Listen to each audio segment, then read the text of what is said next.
খুব তাড়াতাড়ি তৈরি হয়ে যায় এমন একটা রেসিপি নিয়ে আজকে চলে আসলাম। নমস্কার বন্ধুরা, সঞ্চয়িতার ছোট্ট রান্নাঘরে আপনাদের সকলকে স্বাগত। সকালবেলা বা সন্ধ্যেবেলার জলখাবারে এই রেসিপিটা বানানো যেতে পারে, কিংবা বাচ্চাদের স্কুলের টিফিন বক্সেও এটা দেওয়া যেতে পারে।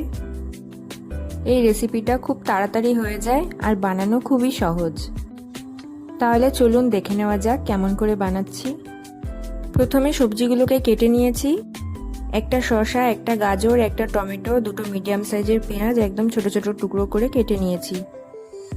এরপর একটা পাত্রের মধ্যে 1.5 কাপ মতো সুজি নিয়ে নিলাম। এখন কেটে রাখা সবজিগুলোকে দিয়ে ভালো করে সুজিটা মেখে নেব। সবজি থেকে যে জল বেরোবে সেটা দিয়েই সুজিটা মাখা হয়ে যাবে।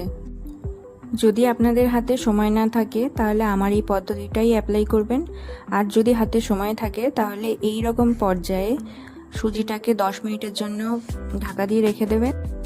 পরিমাণ মতো লবণ দিয়ে মেখে ঢাকা দিয়ে রেখে দেবেন।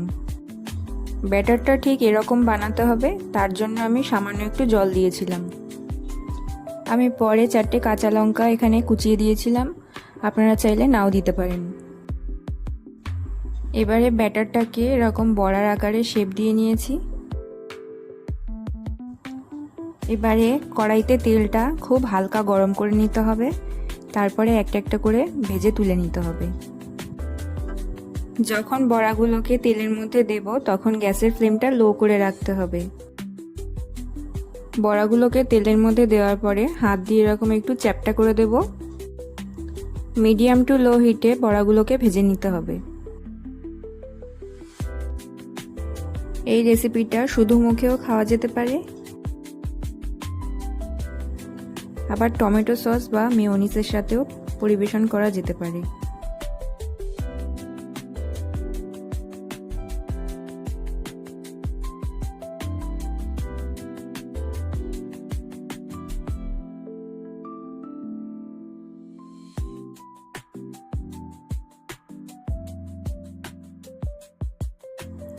খুব সাবধানে বড়াগুলোকে উল্টে পাল্টে ভেজে তুলে নিতে হবে।